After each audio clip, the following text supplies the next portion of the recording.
This program is intended for mature audiences. Parental discretion is advised.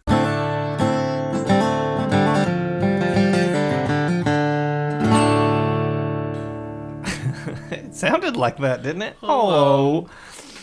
Hello, welcome to the Horror Fried Podcast. That's Michael Combs. That's Mike Martin. And Keith Clanton. Hello, how's your mama Nim? We are back with episode 16 of our queer horror series. You can give this season's complete movie listing a peep over at the Horror Fried Podcast on Instagram, and be sure to catch up on previous episodes wherever you get your favorite podcasts.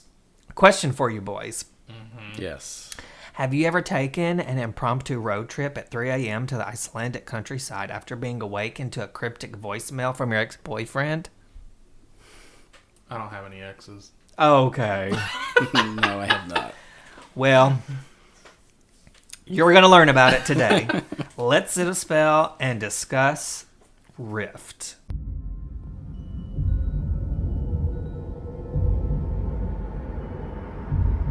Hvað er Einari? Ég held hann hafi komið hingað upp eftir til að vera einn. Hún leið illa. Þegar ég er í rökkri þá finnst mér alltaf eins og að sé einhver með mér. Hvað er í gangi?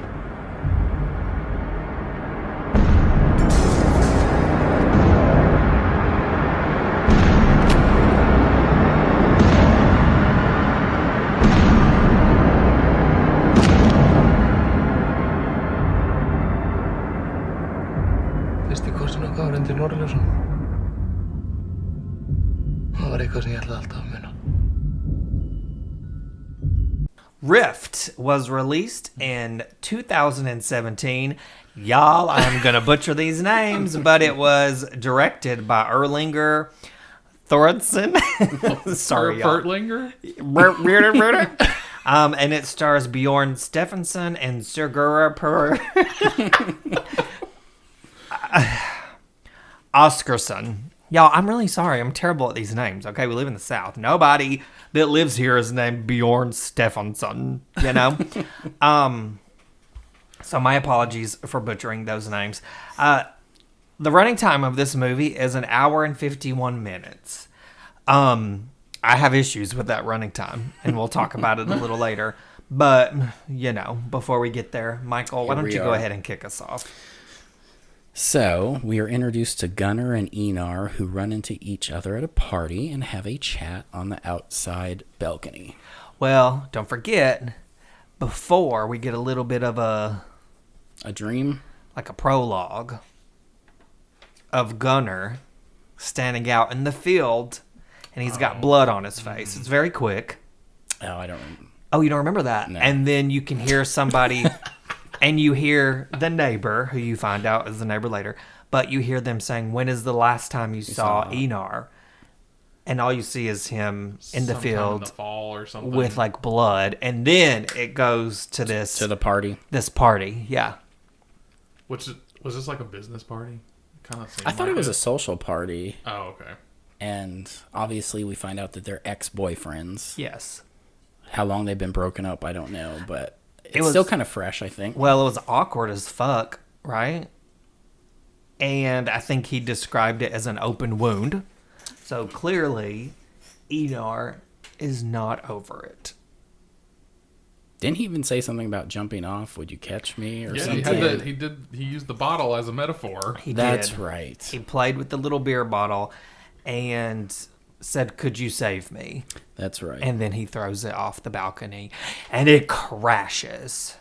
So he wastes a perfectly good bottle of beer. We see a few of these crashes. We do see a few of the crashes. They play that scene a few times. But it's just very unfortunate. They look like they could have been a cute couple. They could have been. Mm-hmm. So Gunnar gets a call in the middle of the night from Einar, who says some weird things to him on the phone. Yeah, it's a cryptic voicemail. Laid next to his new boyfriend. Yeah. Troy Yes. Sivan. Yes. He was a little blonde twink. He looked just like Troy Sivan. He looked way too young for him, but... He is. Well, you know, they never really talk about their age, I don't think, in this movie. And the way that I took it is maybe Gunnar is a little older. right? He looks a little older, too. Because he's a teacher, and he met his new boyfriend at school. Now, I don't know. Teacher's I'm making pet. assumptions here, Yeah. but I think Teacher's maybe this aide. is a Teacher student of student. his or something. God, those professors. And they're always like are doing practically that. living together. Yeah. And it hasn't been that long. I don't think it's been that long since breakup. Student-teacher relationships in Iceland are different. They could be. Maybe. They could be. I only have in my notes too. Is it Christmas? Because I see Christmas decorations at this point. It is, because on the radio, the person on the radio says something about, are we going to have another Red Christmas? Like, Which made no sense to me. no, I was I like, know. what the hell is that? I was like, what the fuck is a Red Christmas? Is that an Iceland thing? That's a D. Wallace movie, isn't it? Red Christmas is a Yeah. yeah. I know a Red Wedding. Yeah. Yes, Yeah, that Red too. Wedding. So I don't know what a Red Christmas Look, we know it is. ain't good. Maybe all of our Icelandic listeners can tell us Well, no, what a but- Red Christmas But is. then there's a story later about the sheep and the red But do you blood. think So I that's what think it that had was? something to do with it. I think it's an urban legend.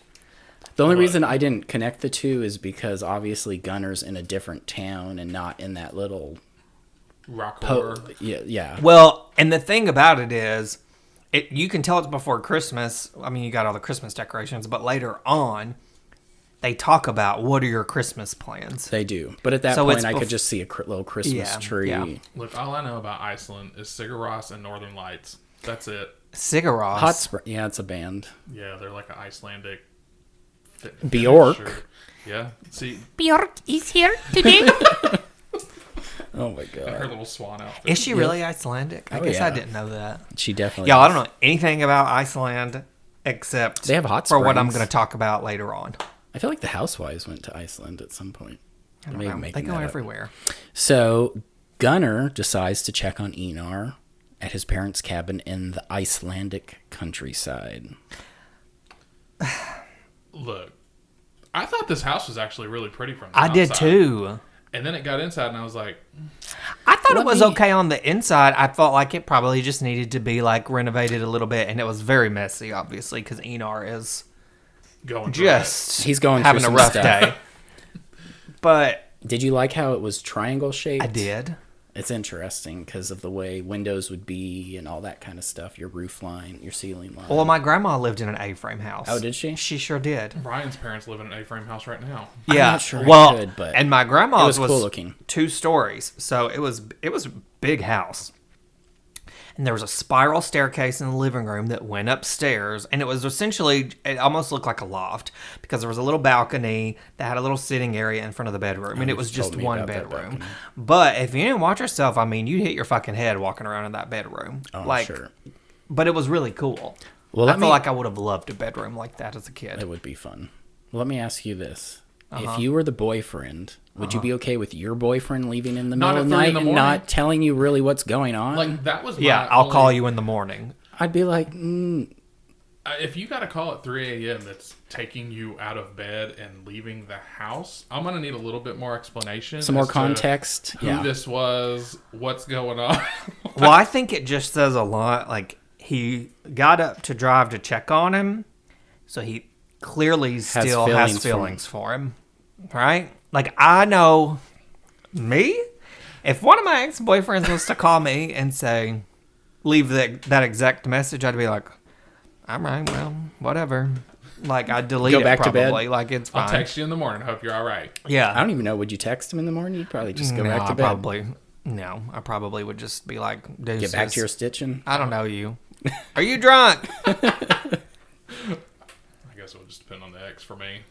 I feel like I only have one ex, maybe 2, that I'm still, I don't want to say close with, but on good terms with. Any of the other ones? No. I mean, let's be real. Keith, you barely take a phone call, period. I do barely take a phone call. If you got a call at 3 a.m. Hell, I might not listen to that voicemail until a month after I got it. I mean, let's be real. That's funny. Poor Einar. I know, poor Einar. Well, driving to see Einar, Gunnar sees a red car on the side of the road with a guy standing outside the vehicle, and Sus. later sees a hitchhiker before he makes it to the cabin. Did you think that was the same person? No. Oh, I thought it was. See, I thought maybe it was the person broke down or something and they was were just started to walking. walk. That's kind of what I thought too. But he wouldn't But have that gotten would there as he wouldn't have fast. gotten it in front of him though. That's. I don't know. I mean, I get what you're saying. Well, let me just but say this. unless There's a lot that I could have missed because this movie's obviously Icelandic. I watched it with subtitles. I had to pause it several times he did, so he I said, could make a note. Pause. Which for a movie that's already an hour and 51 minutes. Made it much 3 2.5 hours and 12 minutes. But so I could have easily missed something. And I know there were a few times where I was writing notes and I'd look up and they were like mid conversation. I was like, "Wow, I just missed the whole conversation because I don't know Icelandic." Yeah. I will. I love though, and this is off topic, doesn't even matter. But I loved that they'd say hello or hi, but they still put the subtitle at the bottom. Like, Right. okay, I think we know what that means. Yes. Okay, come on now. So he sees this car and this hitchhiker and makes it to the cabin. So Gunnar shows up at the cabin, and Einar is nowhere to be found. He checks out Einar's Cheerio penis art and snoops on his computer. A great sense of humor with the Cheerios and the little dollop of milk Yeah, there on the table. Uh-huh. I thought that was funny. that was cute. He's bored. He's there by himself. Like, what the What hell else else are is you he going to gonna do? Exactly. I mean, and clearly, well, I guess I went into it thinking he was kind of like mentally struggling. Oh, I think he was, though, right?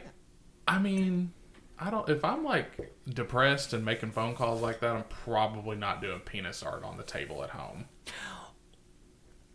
Well, yeah, but who knows how long that was sitting there before you made the phone call. I mean, I guess. You know.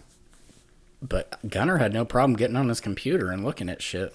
Yeah, Gunnar's pretty nosy. Very nosy. Well, I mean, to be fair though, if you woke my ass up at 3 a.m. and I drove out here to find you and you ain't here, I'd want to looking know through what was everything. going on. That's true. Like- Well, and he had an Apple computer and an iPhone, so they're connected. Right? So, I mean, at least that's What did he see? helpful. Is But that the little video of Einar out in the right? fields. Yeah. Yeah. I mean, I don't know. And at this point, I'm thinking, is Einar an alcoholic like you? Does he have some mental issues that he's Depression. working on? We don't know. But he's clearly not over the breakup.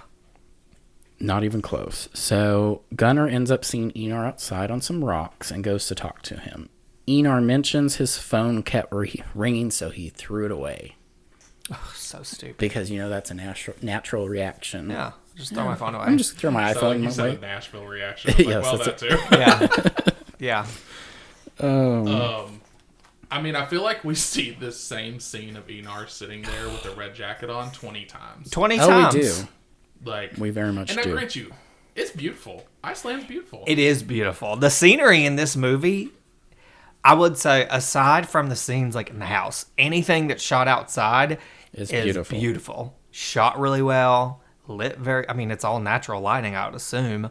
I also feel But like it's so pretty. a lot of the scenes are very like simple.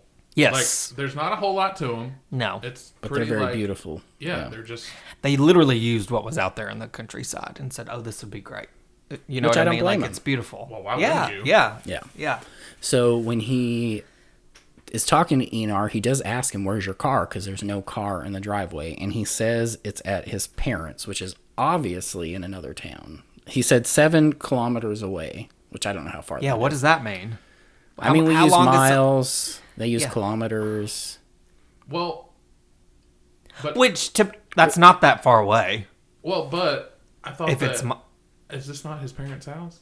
It's It their is. it's like the- their cabin. Yeah. Like you'd go to the Okay. lake and go to the They cabin. rent- like a timeshare. Yes. They rent it out Yeah. because the neighbor eventually says Is this an that Airbnb she keeps situation? she keeps an eye on it whenever nobody's renting it or something. I have it. It's 4.3 miles. That is not that far away. Are you gonna walk 4.3 miles? No, I'm just saying if something were like if his parents were worried, that's not a long drive for No, them. it's not. It really isn't. He could even ask the neighbor to take him down the road 4 miles.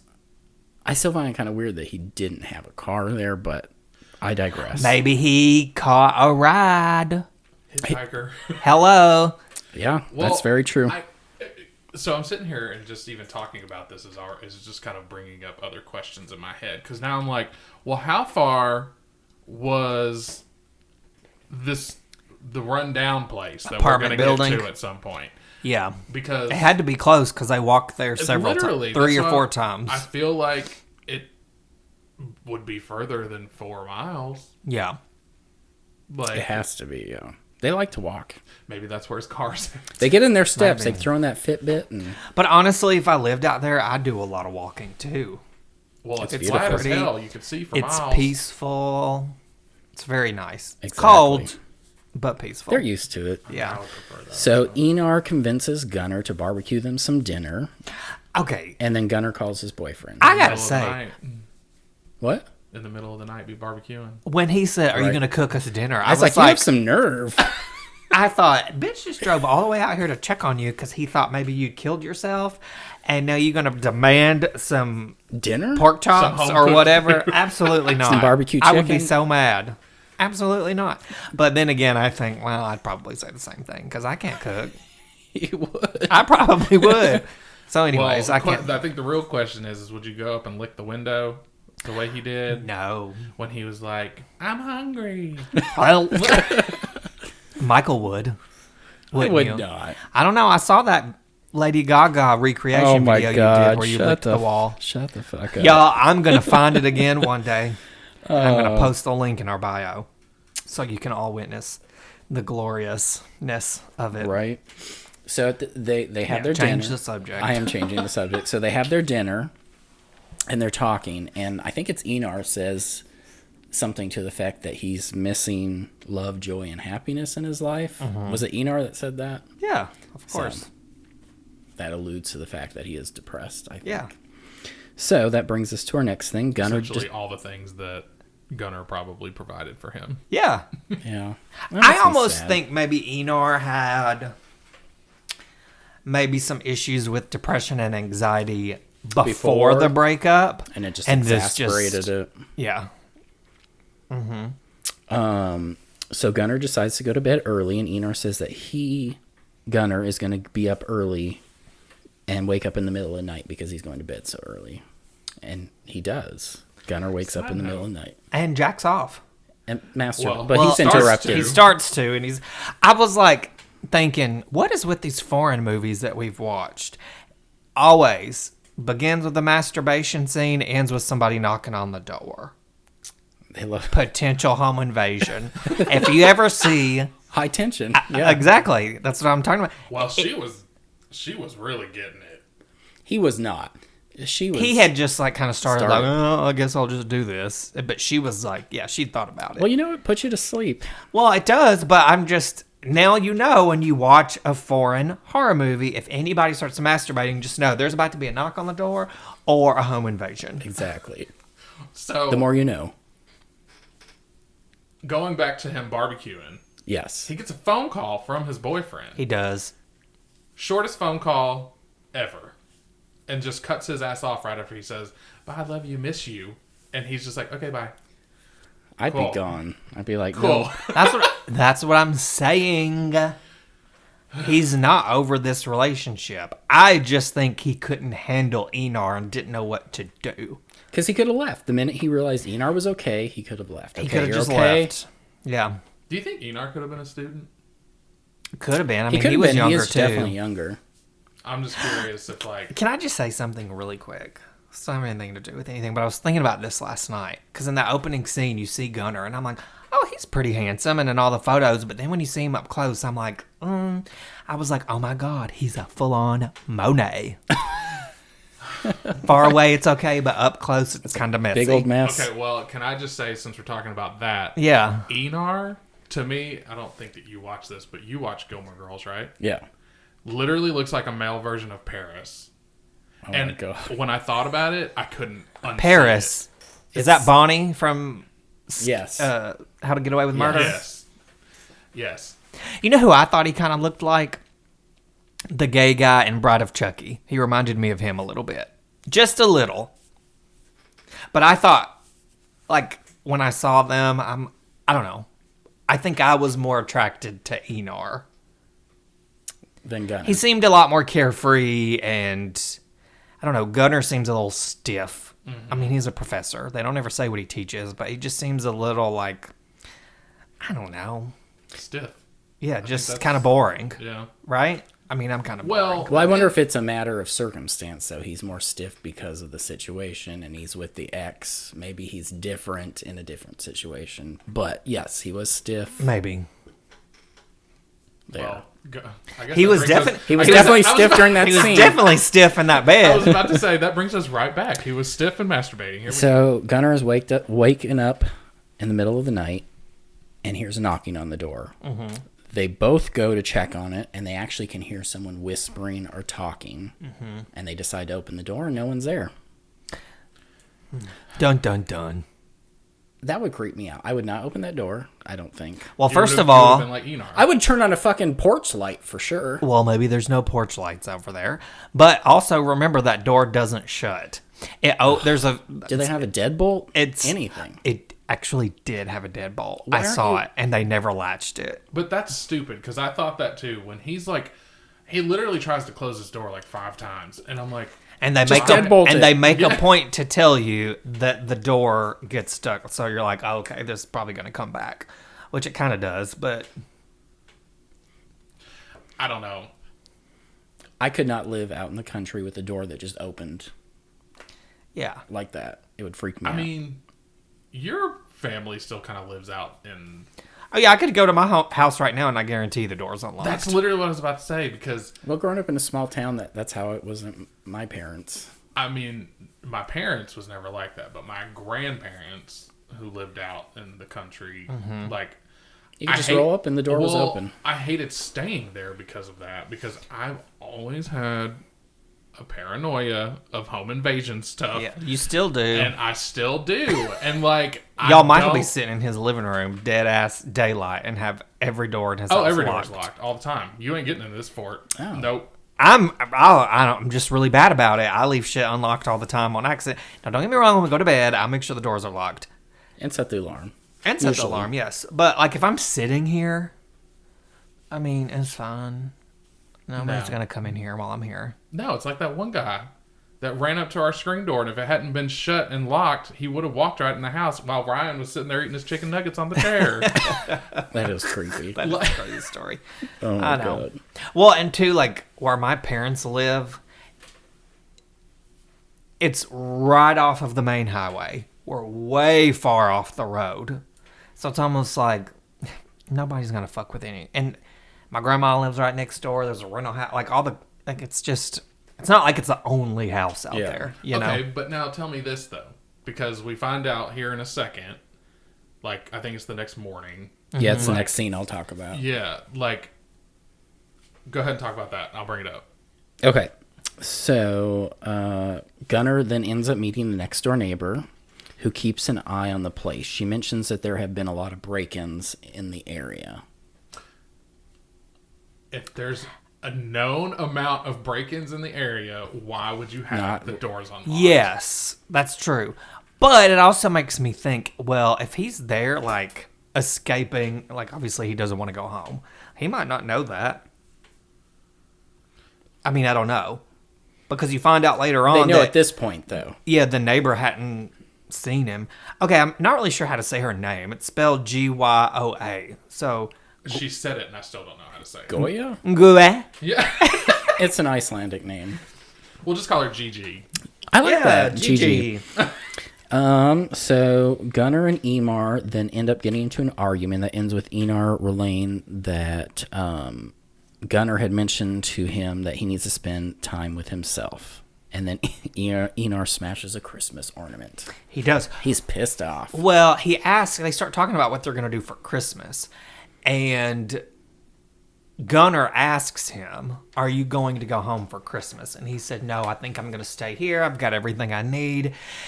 And Gunnar says, well, I don't think you should be alone during the holidays. And that's when Enar said, well, someone told me that alone time would be good for me. So it's kind of like a dig. It is. And Right? he also mentions during that scene that he's not going to kill himself. Yeah. And then Gunnar leaves, right? Didn't they Yes. have a little argument? He leaves? Well, and then he kind of accuses him of having a drinking problem, too. Yes. Yes, he does. Because he's like, well, you weren't going to be alone. It's going to be you and a bottle of vodka.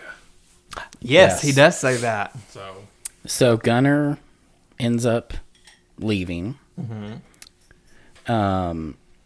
and stops at the local gas station to get some stale coffee. To get some coffee that's 12 hours old sitting and there get all some day. gas. I just thought it was weird. Like, you go to a gas station to get coffee. There's usually like coffee machines. This was just a fucking kettle. A little carafe kettle. type thing. Yeah. Yeah. But the gas station attendant does tell him, do not pick up any hitchhikers, which I thought was weird. It is weird, but she's also flirting hardcore with him. She was staring She's at him. undressing with eye-fucking his him. eyes. Yes. This movie has a way of like throwing these like little nuggets at you. And you're like, oh. Well, and but then then you're like, oh. They like throw them at you, and then you're like, What am I supposed to do with that? exactly. I was like the whole hitchhiker thing. I was like, I mean, obviously we saw the guy on the street, and I was already kind of like, ears perked up. But then you tell me this, and I'm like, well, that was a real like obvious thing to say to somebody. Yeah. For a minute, I almost thought it was one of those things where she was like flirting with them, and she just wanted to like Say something. Yeah, she wanted didn't to know what say else to say. something. But to your point, like even, I already mentioned like the door. They make a point to tell us that door doesn't shut. Does that really come into play? I mean, it kind of does, but not in any big kind of way where I was like, oh, the door. Like, no, that never happens, right? Yeah, I was waiting for there to be someone come in or... Oh, the door. It doesn't shut. Yes, Okay, doesn't matter because it doesn't have anything to do with anything. exactly. Anyway. So is he... Go ahead. No, I was just going to say at this point, like after she says that, Gunnar seems super suspicious of everything.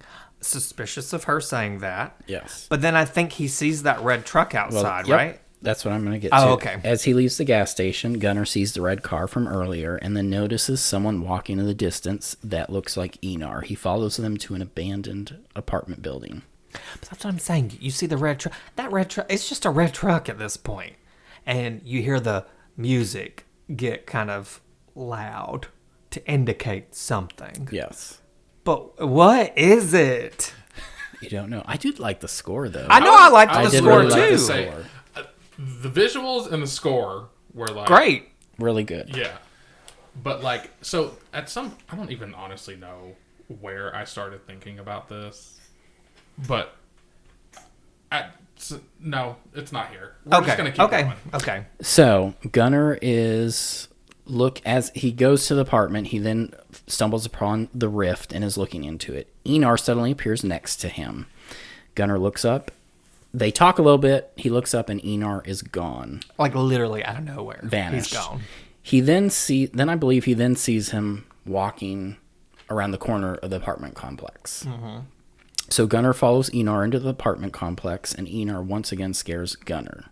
Then they notice the red car is outside. The red car. So they call that field the disappearance field. Yes. Okay. And he tells tell a the little. story. I mean, honestly, it has nothing to do with anything, but he tells a story about how It was like a snowstorm? a snowstorm and there's sheep and there's blood and they there's died a fox. and it just. The fox left some of the sheep behind that survived. But they were eating the other sheep. But the They were blood like was cannibal sheep yes, the and- snow was covered in blood, and it literally doesn't come up again. So, anyway,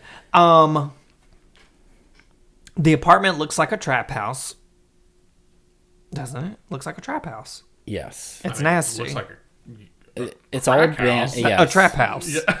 Yes. So then, and you're probably going to get into this because, I mean, nothing really happens. It's just like, I don't know, fucking hide and seek through this apartment, right? But then you hear noises after the red truck shows up. Yes. And it's hard to tell if somebody's fucking or if Being somebody's killed. getting killed. And then I feel like we hear a bang and then there's nobody there. Yes. Well, so I think it was around this point where I started to think, I was like, is Enar real? Like I started to be like, is this one of these movies where I'm Everything's gonna go, in his head. Yeah, I'm gonna go this whole 2 hours and the big twist. It's is like a that high tension- He's never even Yeah. been there. Well, I'm going to be honest with you. I'm still not 100% convinced that that's not the case. Yeah. And we can talk about that when we talk about the ending of the movie. This was just where it first started for me. Where I was like, okay. Well, because how are you right next to somebody and then you're nowhere, but you're across the field? Like, that's kind of how I was. I was like, now, wait a minute. Because we see the figure of, I would assume, the person that is in the truck, right? Yes. Come through the house, and that's when we hear all those noises. Yeah. Well, you just hit the next 3 bullet points for me. So Yeah, well, they're kind of, it's like they're giggling. it all hits. They're kind of giggling about it at first. Like, oh, somebody's in here doing something. Fucking. And then it gets kind of aggressive. And then they're like, oh, shit. Wait, Something what is happened. that? You know? And they find no one. Like And you then said. there's nobody in there. Nobody, nothing. Literally nothing. Nothing. There's nothing. They do find that glory hole thing through the wall, That you can, though. like, walk through. Or That's a whatever. big glory hole. Well, I didn't know what else to call it. Big hole in the wall. Yeah, big old hole in the wall with Big some old hole. exposed piping. That's a big old dick that's going through that glory hole. Yes, it is. So they then leave the apartment. Blah blah blah. They leave the apartment complex and go back to the cabin. They chat and listen to records. I want to know what made Gunnar change his mind and stay. What do you think changed his mind? Because he was going to go, right? And then They kiss. I think they it's the do kiss. Do you think it was the kiss that I made think him it was the decide to stay? kiss. Yeah. For me, I think it was the kiss. Is this where we find out about Lemoy? Yes. Leroy, a terrible imaginary friend. So during their chat, Enar relays a story about his invisible friend Lemoy and how he led Enar into the disappearance field as a kid and left him. Okay, well, when we were watching this, I stopped it and I was like, because that story he had about Lemoy is very elaborate. Talks about how he moved away or something, right? Doesn't it say he That's moved the next away? thing I'm going to say. And I told Michael, I was like, no, wait a goddamn minute. He said this was an imaginary friend. Yeah. And Michael said, yeah, an invisible friend. And I was like, I mean, that is some story that you're telling Well, as you a didn't say the grown-ass rest. adult. They moved away. Lemoy stayed there and died. And died, yes. Yes. First, did y'all have an imaginary friend? No. Absolutely not. Definitely not. I did No. not either. My So- imaginary friend didn't like me. So we didn't play. Kids do. No, my sister. Some kids My do, sister yes. would walk around and say, "Oh, this is Sarah Beth." I don't remember what her name was, but she I would. like that, Sarah Beth. You know, but I never did. I just wonder, since none of it, like, I don't really, I guess, get it. 'Cause What, I having a- didn't really have that. Yeah. I don't don't either. know. What a asshole invisible friend, though. Lead you out into the field and leave you there? Yeah. I don't know. I have a lot of questions, but I think we'll talk about them later. So, later that night, Gunnar has a dream about a person standing next to a rundown house. He wakes up to get a drink, and again, instead of a knock, the front door opens. The door's open. The door. So one thing I noticed in this movie, and I don't know if it's even relevant because most of the things aren't. We don't know. But, like, do you notice that, like, every time there's, like, some sort of sexual something, we're, like, shown water? Like, That fucking faucet loves to Drips a drip. lot. well, it drips, and then, like, when he is, like, watching him, like, get dressed, he's, like, pouring his Getting little the cup glass of water. And then when he's jacking off, we're seeing the faucet thing again. And I'm just like, what Oh. is the, like, The what is semblance? the symbolism, yeah. Yeah. Interesting. I never thought of I don't that. know, because I tried to look up some of this stuff to find out what the hell can't it find meant, anything. and I couldn't really find anything. And the reviews were all over the place. Because I was like, oh, well, people are... Like, I'd like to see how other people interpreted this. Yeah. People are like, I don't know what I just watched. Yeah, which see- we'll get to that later, obviously, but Yeah. it's... Anyway, go ahead. So, Gunnar finds Enar outside in his underwear. We find out Enar sleepwalks when he is stressed. And he's stressed. Well, how convenient for him to have a house that don't have a door that closes. But it's perfect. He can just come in and out, and he's... I'm surprised he didn't freeze to death, but Yeah. Well, you know, they just love going out in their underwear. So did Gunnar when he was talking to the neighbor. He sure did. He had his t-shirt on and his boxer briefs. Yeah. I'm pretty sure he does that again. He does it twice. he does, yes. Yeah. So then Gunnar ends up finding Enar's phone again in his coat pocket, and charges it. Did we even talk about that earlier? He found his phone? We didn't, and I had it in my notes, and I forgot to say it. Yes. Okay, When he was at the apartment complex, he found Enar's phone. Yeah. Over by the rift. And puts it in his pocket. Yes. And that's it. So And now he charges it. Yes. And starts looking and through his gets on Grindr messages. It's literally Grindr. Yeah. Well, here's the thing. He plugged it up for like 2 seconds. Then it worked. And then it's like full charge. He's going through it. And I'm like, that's not how that works. But I'll forgive it. Maybe it's a droid. He's But yeah, pretty... he was on the prowl. For someone that already has a boyfriend, he sure is pissy about Enar being on Grindr.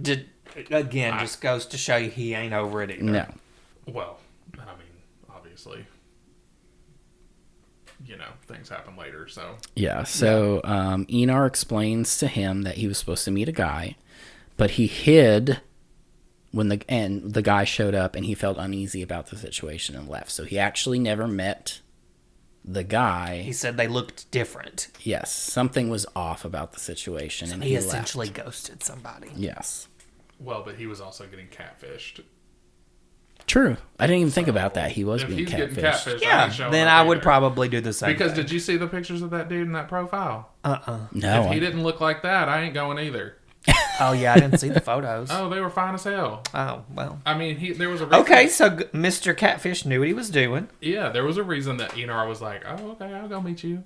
Well, at least he had the foresight to hide. And so then Gunnar decides to go and talk to the neighbor. The neighbor tells him about an old man on a farm who would lose farm hands because he was frisky. That whole scene where he's going and like peeking in and seeing, is that what you're referring to? It's after this he goes to He goes to the private road. It's a private road, Yeah. is what the sign says. He's nosy as hell. He is. Well, that old man likes to masturbate too. There was Kleenex everywhere. Yeah. Well- And I mean, in the picture he was jerking off to was just a chest. I'm like, if you're going to have a picture setting up, like, Have some it better be penis. like Mark Wahlberg's dick. Well, in Boogie Nights. Yes. Not the real one. I Yeah, want and the Boogie, nah, prosthetic. I want the 10-incher. But he also had like a VHS and stuff. So he was He probably did, using yes. movies and whatever. But that whole scene just skeeved me out. Well, I was waiting for him to, when he was leaving, to go around the house and the guy was going to be there, and that never happened. For some reason, at one point, I thought there was like a door to a cellar, maybe. And I thought, I just knew, oh God, Gunnar is going to go down there and there's going to be like all these little Twinkie boys like tied up and dead and whatever. But that didn't happen. I thought It's 'cause very at that point, anticlimactic. like Enar had kind of Gone- missing. yeah, again. So I thought that he was gonna find Enar down there. Yeah. Like that was kind of where I thought that was going. Honestly, kind of a missed opportunity, I think, because that There could could've have been a lot more. That could have been crazy, but instead you see Gunnar like pretty much giving up and walking away, and the old man is like watching him from a window, jerking off, and I'm like, A, that's gross. B, it really must not take much because he is fully dressed in a jacket and everything. I mean, he's hard up out in that Icelandic countryside. Right? Yes. God, So, at this point... shooting a load on the window God. for his OnlyFans. Freezes in the middle of there. Gunnar finds Enar on the beach, and they talk about the summer prior when they were together. We hear about them finding an abandoned house. This is the whole conversation with like, tell me about your first time, right? Well, yeah, but then he says something happened last summer. Can you tell me what happened last summer? And then we go back to the house, right? Is that what you're talking about? Where it shows the house in the summer And the little boy. and the little boy. And Enar says no one was actually there. Yeah, he wasn't. There wasn't a little boy. Yeah, that whole thing was kind of weird. Threw me off. Yeah. I didn't understand it. And after finishing the movie, still not sure that I understand it. Even more, yeah. But I don't know. There's a little boy. He's running around. I try really hard. I to know try you to, do, like- and that's why I was excited to talk to you about it, because I'm like, usually Michael or Mike. God damn it. Y'all, one of y'all's got to change your names. Mike is usually really good about saying, well, I took this as meaning blah, blah, blah, blah, blah. And I'm like, oh, okay. Well, I just assumed that some of this stuff was like his own childhood trauma, and maybe that kid was supposed to be like Represent a something baby, else. like a tiny him, and he just like Maybe it was Lemoy. Maybe it was. Well, we Gunner's. find out later that it was Lemoy, but you jumped ahead there, Michael.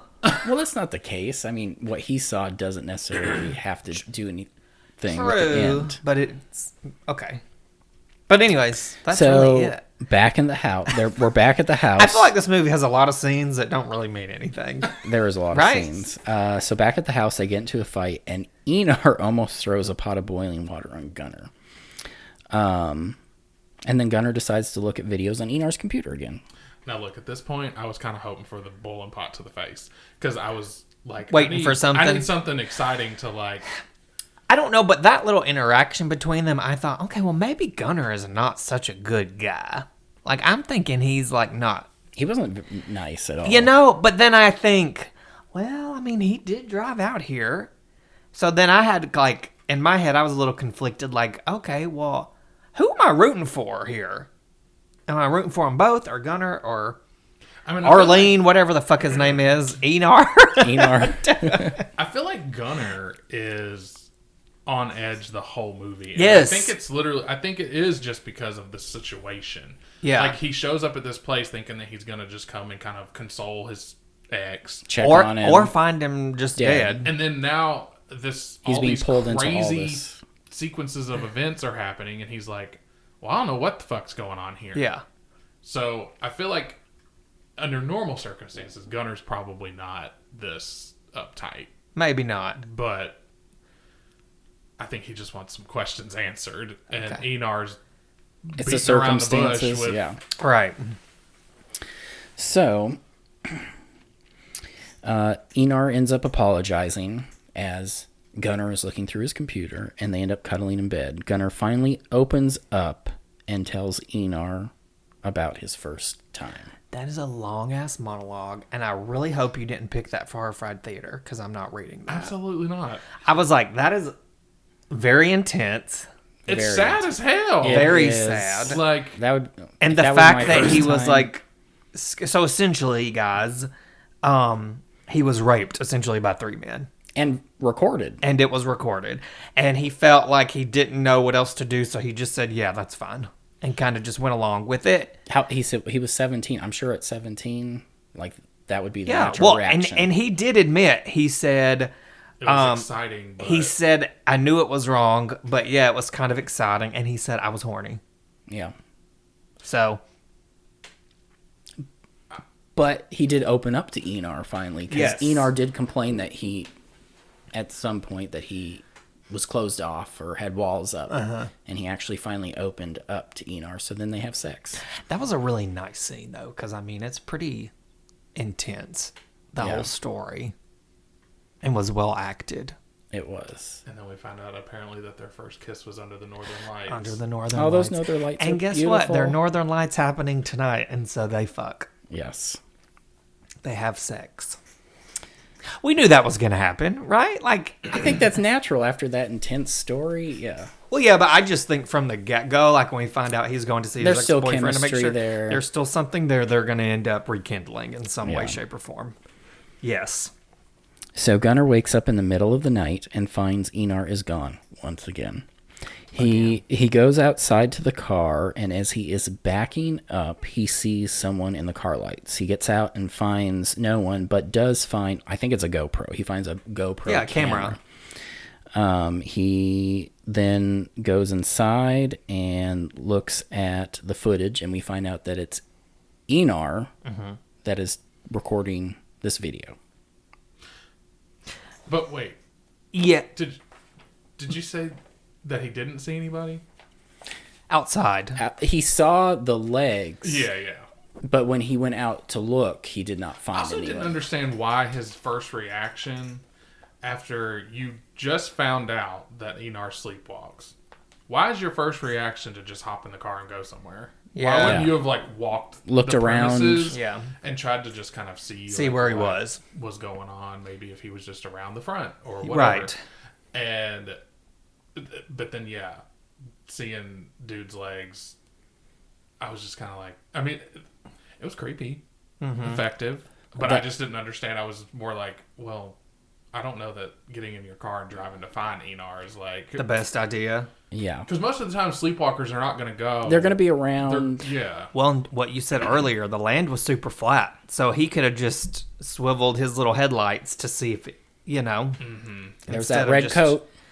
Yeah, the red coat. Well, I don't know. He's sleepwalking his underwear. That's True. true. There's some So- pale skin. Yeah.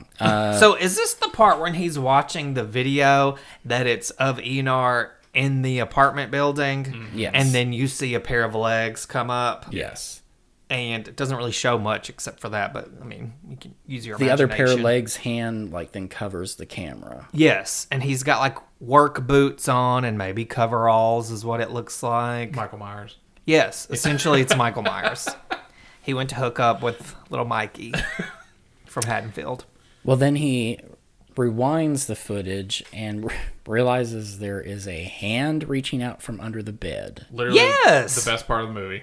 But it also doesn't make any sense. It was a creepy hand. It was Yes. very creepy. I mean, that whole scene, to me, was the best part of the movie. It was pretty I intense. thought, Yeah. because I thought at that moment, I was like, here it is. Yeah. This is it. Yeah. This is like what we're gonna. And guess what, y'all? It wasn't. Yeah, guess what? The neighbor comes over and fucks it up for everybody. Yeah, just as you think something's under that, the boogeyman's under there, the neighbor comes and he asks her that they need to go look for Enar. Yes, and she's... And this is the point where you can say it. Well, I was going to say this is when she says she checked the house the day before Yep. and no one was there. And then she had checked it... Well, I think she had checked it like twice. Yes. Earlier in the day and later in the afternoon, and nobody was there. And this is when you get the voiceover from the very beginning when she says, when's the last time you saw Enar? Yes. Right? It all comes back in. Yes. Right? And then I'm pretty sure we get a beer bottle flashback real Yes. quick in there somewhere. So Gunnar Enar. Gunnar begs to be let out of the car. Gunnar ends up walking back to the apartment to look for Enar, and that red truck shows back up. Well, and the neighbor also says that people see things in the dark sometimes, Yes. which I thought was a little, what does she mean? Yet But- again, another statement. A That's little like, throwing me something that leads to nowhere, right? yes. Well, I almost feel like just let me like allude to my own thoughts with it instead of like forcing this nugget of information that I'm supposed to like pay attention to. Yeah. Because Yeah, then it throws you off. Because then I'm more focused on like that than I am what's actually happening. I just thought the neighbor seemed really suspicious every time you see her. Like, she seems very suspicious, a little cautious, like, I just kind of felt like she knew something that he didn't. Yeah, well, that's what I mean. Like, Yeah. Like from the first time we see her out on the porch and she's talking about, because when he says that, oh, I'm a friend of Enar's, and she kind of gives him like a look, and it's like, once again, kind of making me feel like, is Enar actually like real? Like, Yeah. is it just, so yeah. I mean, I don't well, know. because she hasn't seen him. So, Hasn't seen him at all. yeah.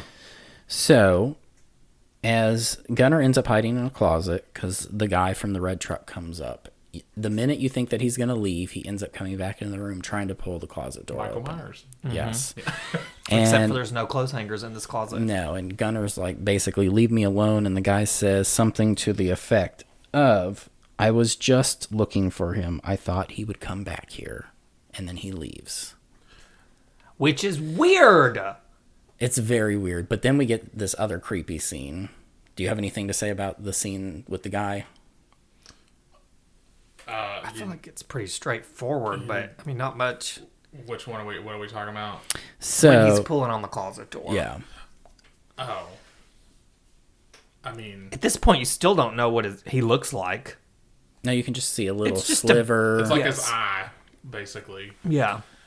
I thought it was just bizarre that he literally was just like, "Stop it," and he literally just stopped. Yeah, and he was like, oh, okay, cool, bye. Yeah. Peace out. And you hear the truck leave. Yeah. And then Gunnar starts to hear a little kid talking, Which was creepy.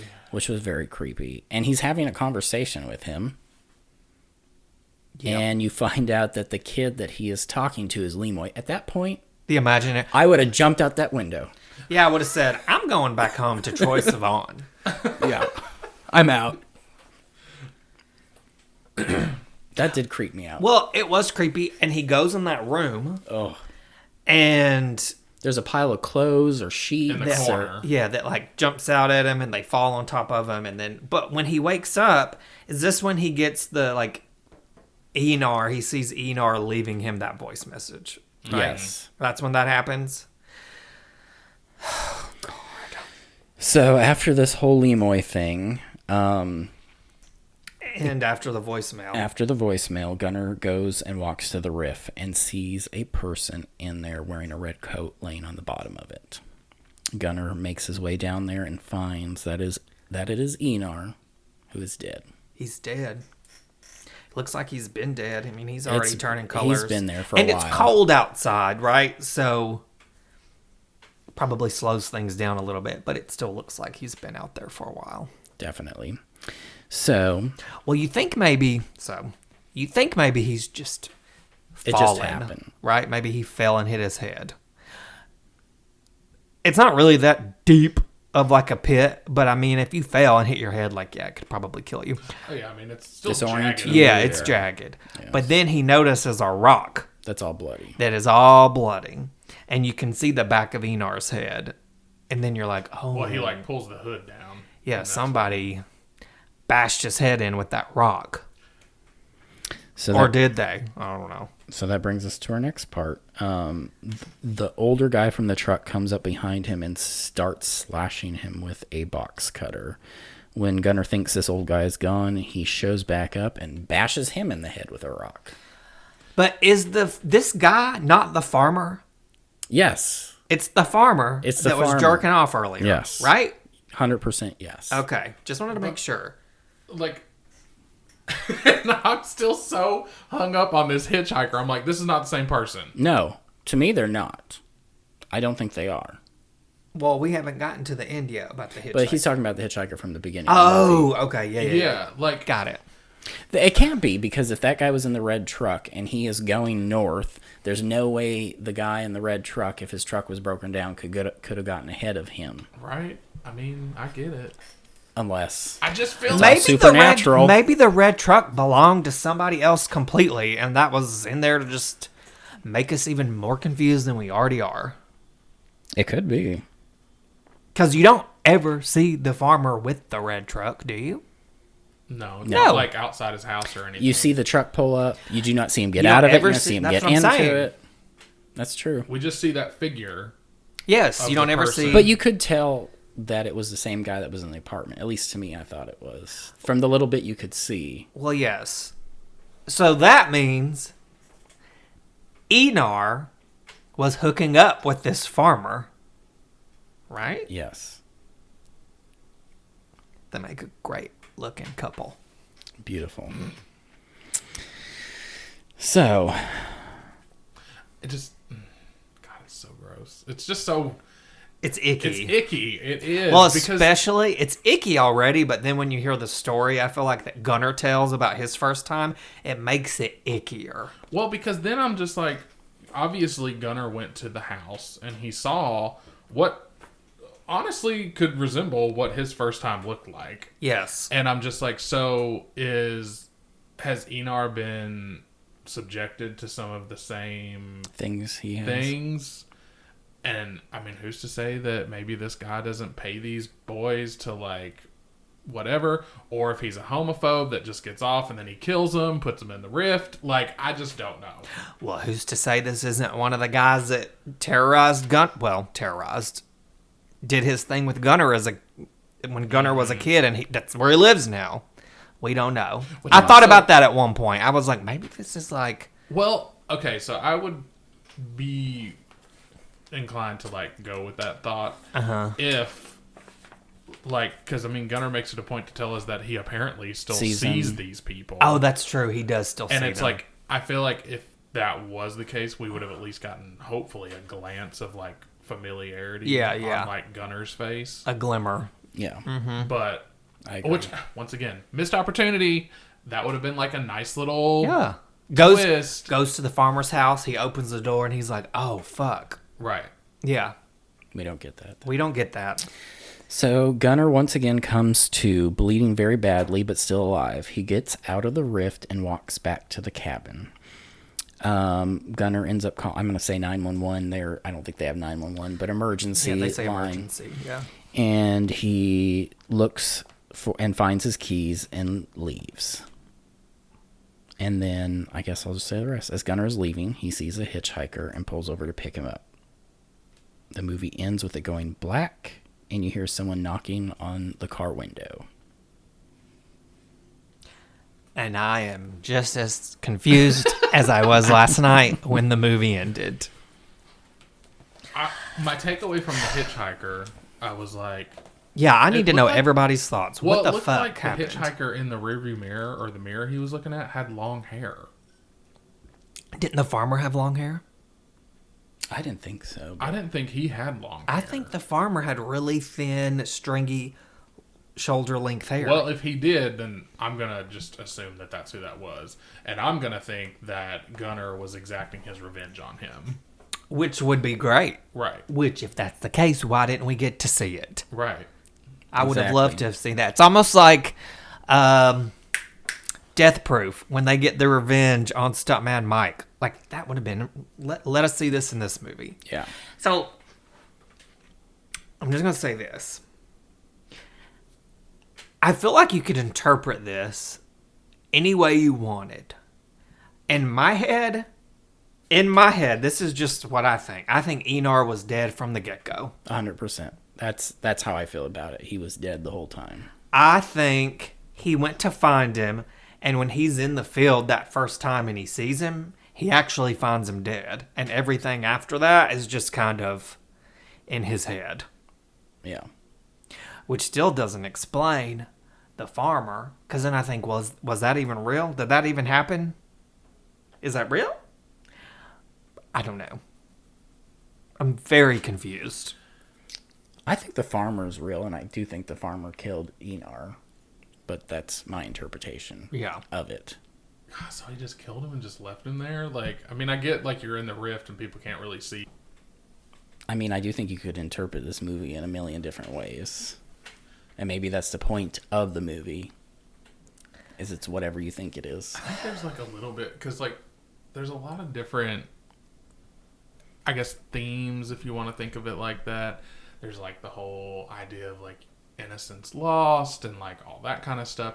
And then you've got the whole thing where he's telling the story about the red snow and winter, and it's in the rift, and here he is covered in a red jacket in the middle of winter, like in the rift. Like, I don't know. It's just, Yeah, and I mean, all that little thing, like those little things make sense to me a little bit, but then not really. You know what I mean? well, because the overarching, like, point of the movie, I feel like, is lost. Yeah. Like, I get that there's a lot of little cool things that kind of, like, add up to what could potentially be something, but I don't know what that something Well, I was going to is. say add up to what? Yeah.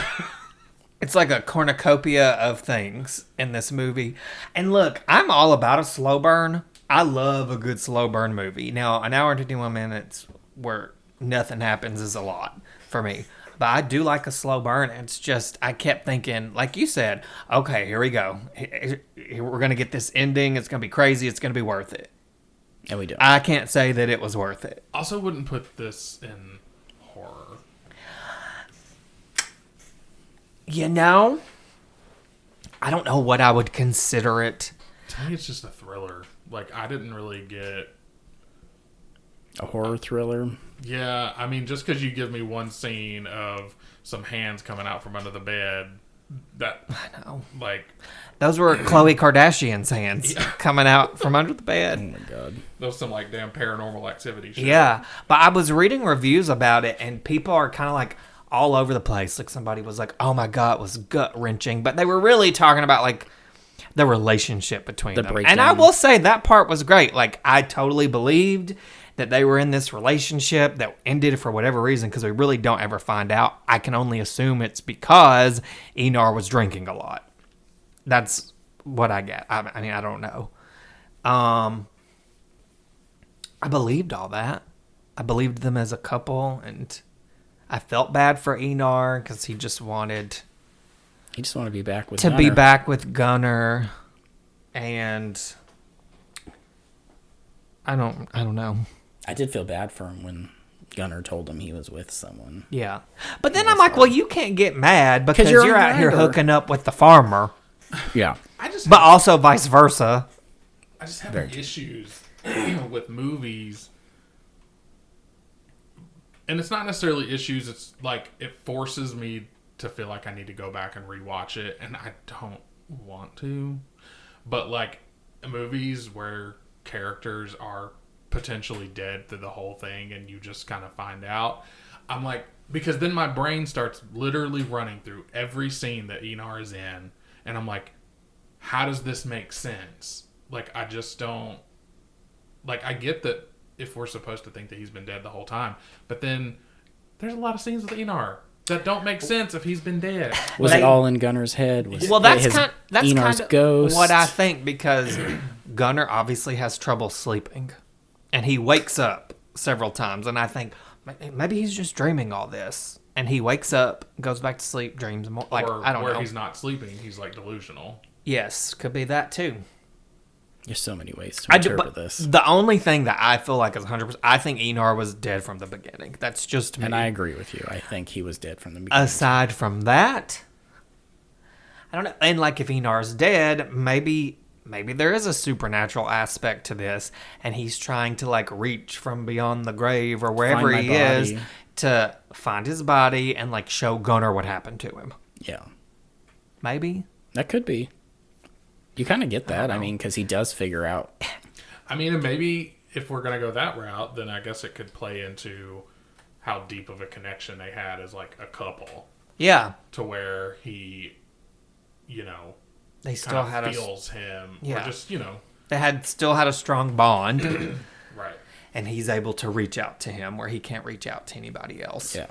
Well, then you get these other scenes, though, with the hand under the bed. And Lemoy coming back that... Why are you doing that? I don't know. I feel like it's one of those movies that wants you to like really think about it, but it really just doesn't mean anything. Maybe it is just surface deep. It's not deep. I don't know. But I think, you know what? Now that we've had a chance to talk about it, I'm going to say I think that Enar was dead. And there was a supernatural aspect to this. That's the only way for me that I can make sense of it. And he's trying to show Gunnar the things that led up to him dying. It was about halfway through the movie. I did think, I think Enar might be dead. Mm-hmm. So I did kind of get that. And then I did think maybe this is Enar's spirit or ghost or something. Yeah. Trying to help him figure out what happened. Well, and... I guess maybe the reason that we're seeing the same scene 20 times where he's sitting out with the red coat is because that's where his spirit That's where he is, yeah. Because that's where he died. So, like, maybe that's why we're seeing... And that's why he's walking around aimlessly. Well, he always goes missing. Yeah. He's lost. And he's legit lost. Like, maybe... literally, like, he's lost. He's a lost soul. So, another thing that we've learned about these foreign horror movies, again... If it involves masturbation, then you know there's going to be a home invasion or a knock on the door, and none of it's real. Exactly. It's all in their head. Well, so now I'm just like, so their little sex scene, was that him just actually finally being able to finish? Maybe. Could have been. It could be. Or his subconscious coming to realize that he is actually in love with Enar because he actually finally opened up to him. I don't know. Even in death. Even in death. Let's get the show on the road. All right, before we move on to our final thoughts, it's time for Michael's favorite segment, Horror Fried Theater. Mike, I really don't know what you could have picked. Mm-hmm. And I honestly don't even know, like, is this even going to be good? Probably There's not. no fun stuff in this. I almost sent you a text and said, look, this may be more work for you, but you can pick a short scene, just type it out in their language, and we'll try to read it. Well... You did that. That did not happen. Okay. So, well, I don't blame you. You would have had to figure all that out. But there are, I mean, because obviously there's not a lot of characters in this anyway. There's 4 characters that speak. Yes. And so what I had to do was essentially there's like, so it's the scene where the morning after the first knock on the door. So we have the neighbor, Gunnar and Einar talking prior to Einar getting in the shower, neighbor coming, and then it's also post neighbor with Gunnar and Einar kind of having a little spat. Gotcha. Okay. So that at least made it to where we could all have something. Okay. So, because it's pretty short, which is fine. There's really not a lot of dialogue in it, period, until unless the two of them are like bickering about something. Aside from that, not really that much. And when you're sitting here and like, because I was reading through this earlier, and I was like, it sounds so amateur when you're reading it in English. Oh yeah, I'm sure. Than what it sounded like when you're listening to it, like in their native tongue. Well, I don't know. And you think though, like when they translate it, they just translate it to straight English. Whereas when they're saying it in the movie, they could be using some sort of slang. Yeah. Right. You know, this just made me. This is like a little off topic. I know we're about to do this, but it made me think. It's funny because when the neighbor comes, he's in the shower. He's still not there. Right. So the neighbor never sees him. He's dead, y'all. I've got it figured out. He is Okay, dead. let's move on. Okay, so Einar is going to be Keith. Gunnar is going to be Michael. And then I'm going to be Gigi. So, Not to be confused with Hadid. I mean, should we try to make this funny somehow? Like, what can we do to make this fun? Because this is a pretty serious movie. There's no, like, funny dialogue ever. Right? well, look, I can't do accents. Well, I mean, I don't even know how to begin to speak with, like, an Icelandic accent. But what could we do to make this a hoot? Oh, I don't think. Oh I my can do God, that. Valley Girl would be kind of fun. Yeah. We could read it as if we were Cher, Ty, and Dion.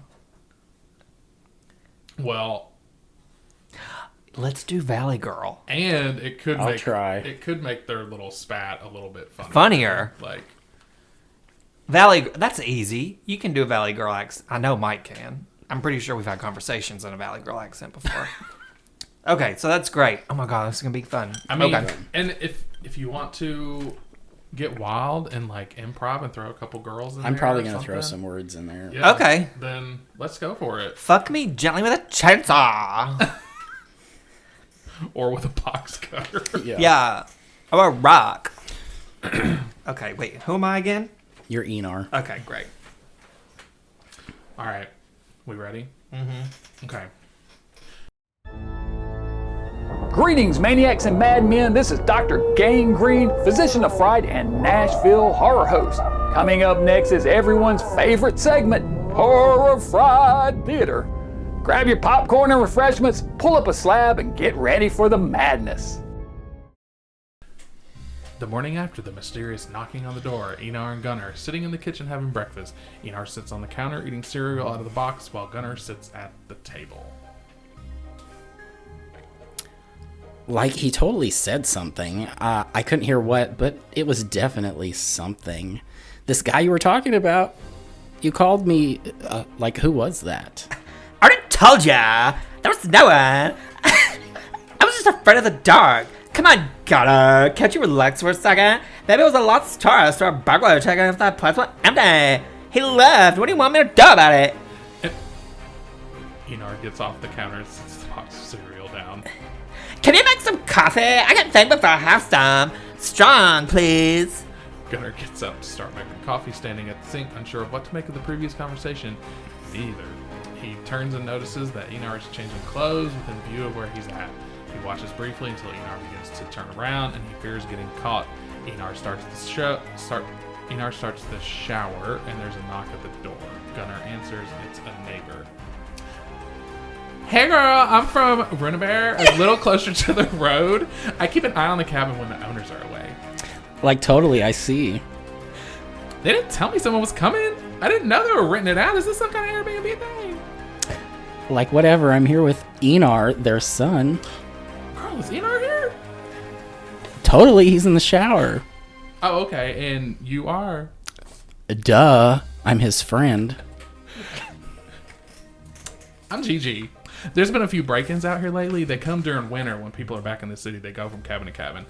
And no hurry either. When the owners return, they find food missing, coffee's gone, sometimes there's condoms in the hot tub.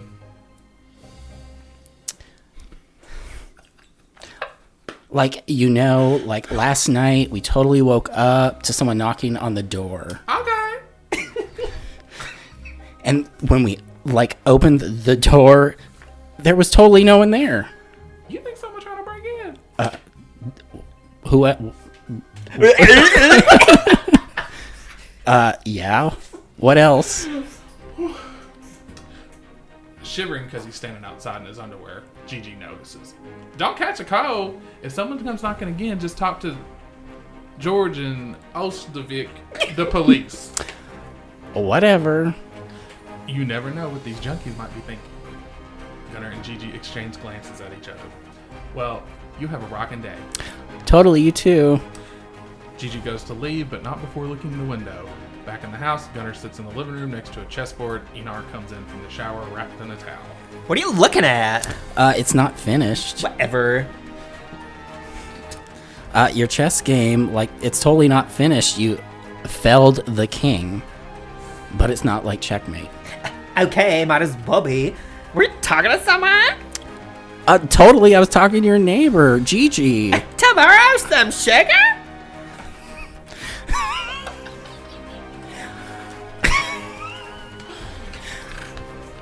She thought I was a burglar. Do your parents know that you're here? Why? Don't you think they'd be worried? Why? Because they think I'm gonna cut myself? I'm not gonna cut myself. They know I'm here. And what? You're gonna be alone for Christmas? Why not? I have everything I need right here. Totally. Hasn't this gone far enough? Someone told me it was healthy to spend some time alone, Gunnar. Who was that again? Oh, yeah, it was yeah. Give me a sec. Oh.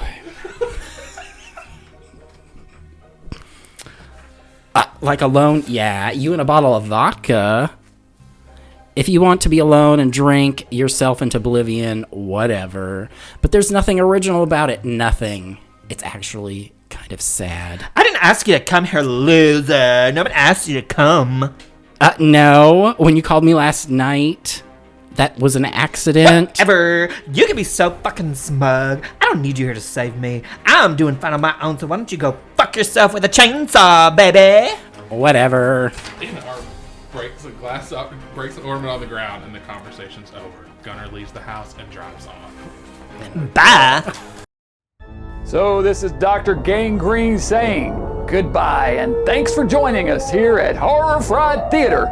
See you on the next episode of the Horror Fried Podcast, and be sure and join me every Saturday night for Dr. Gangrene Sanitarium, Saturdays at 9 p.m. on Nashville's NECAT Channel 9, and simulcast on the NECAT Roku channel and drgangrene.com. And as always, remember to stay mad.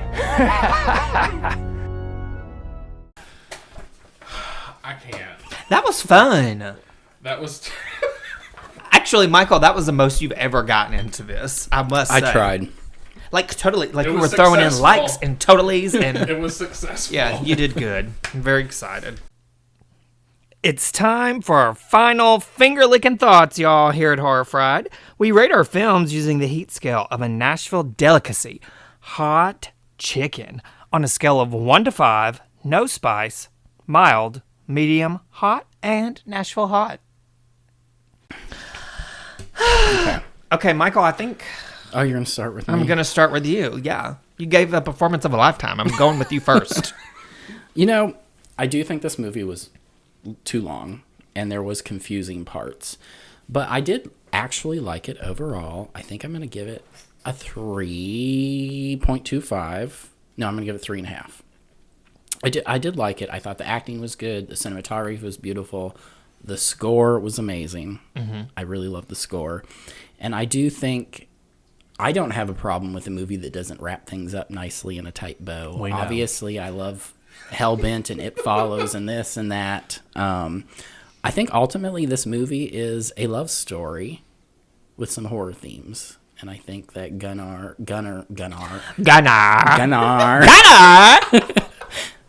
realized that he was in love with Einar when it was too late. So yeah, three and a half. 3.5. Wow, very respectable score. Mike Martin. Well, JJ. I'm not so respectable. I didn't hate it. I also didn't really like it. I just, and I don't mind. I mean, we didn't talk about that, so that's irrelevant. I don't care that it's in Icelandic. That's fine. But I do like my movies to at least give me something.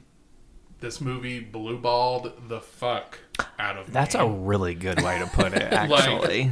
I mean... Because as soon as you thought it was going somewhere, it went nowhere. Literally. It was literally the blue balls of our probably whole series of movies this season. I can't imagine that the next few are going to be as lingering as that. But I don't know. I don't know. I'll probably never watch it again. It was fine. I'm a 2.75 on it. A 2.75. And that's for cinematography, score, and a pseudo masturbation scene. Well, we did get a little booty. We did. At the beginning. I'm a little... We got Troye Sivan's booty and we got Einar's booty. We've got no dick this season, though. Have we? Yeah, we got some dick in your favorite movie. Fear No Evil. Okay, that was like a shriveled up old thing. I don't know. So I'm kind of... Look, I did not like this movie, okay? But I agree with Michael and Mike in the fact that it was very beautiful to watch. I thought it was shot very well. It's very simple. Had a lot of great scenes that built tension, but then didn't go anywhere. For me, I felt like I had to think way too much. Again, when I was... And this could be because I was taking notes, but I felt like I had to keep pausing it. Because I needed to okay, what is going on? You know what I mean? Well, especially because obviously it's in Iceland. Well, yeah. So but even then, it's just sometimes I have to, if it was in English, we still would have been confused. Yeah, we still would have been confused. So, I will say, at first, I was just going to go a solid 2, because I was like, nah. But, I don't mind a slow burn. I don't even mind a boring movie as long as there's something at the end. But I felt like I didn't get anything. I had to think about... I feel like I had to make out what it was myself, and I'm not 100% sure that that's even right. So I don't know. I'm having a tough one with this one. I'm just going to go solid 3. Just 3. I think both your scores are good. Well, Now, like Mike, I will not be watching this again. Oh, I doubt I'll watch it again. I'm never watching again. Well, I hate to break it to you guys, but this is not the first or the last movie we're going to have to watch in subtitles. That's that fine. That does does not bother me. Because Knife and Heart is in French. And That's it's fine. not dubbed. Well, I even thought, I was like, damn, this probably makes it really easy for Mike if he's got to type out anything, because it's there, Yeah, you know? I mean, literally, that's what I did. Yeah, so... So I'm glad that you didn't want it to be in Icelandic, because could you imagine? Like, I don't even know. It's just, when you hear languages, I just think it's really interesting. I don't know any other language. Like, I know a little bit of Spanish, but when you watch a full movie in a different language and you hear them say these, and you're like, that sounds nothing like what I would think. Like, I don't know. I just wish I knew how to speak another language fluently. It'd be nice. I would love to. You're never too old. I know. Like, I would love to, actually learn Spanish. And I feel like I could pick it up pretty quick because I took it in high school. We just didn't learn anything. All we did was play bingo and watch Selena. But it's literally all we did. Which was great. Don't get me wrong. I love Selena. I watch it every day. But, I don't know. I don't even know why. I don't even know what that has to do with anything.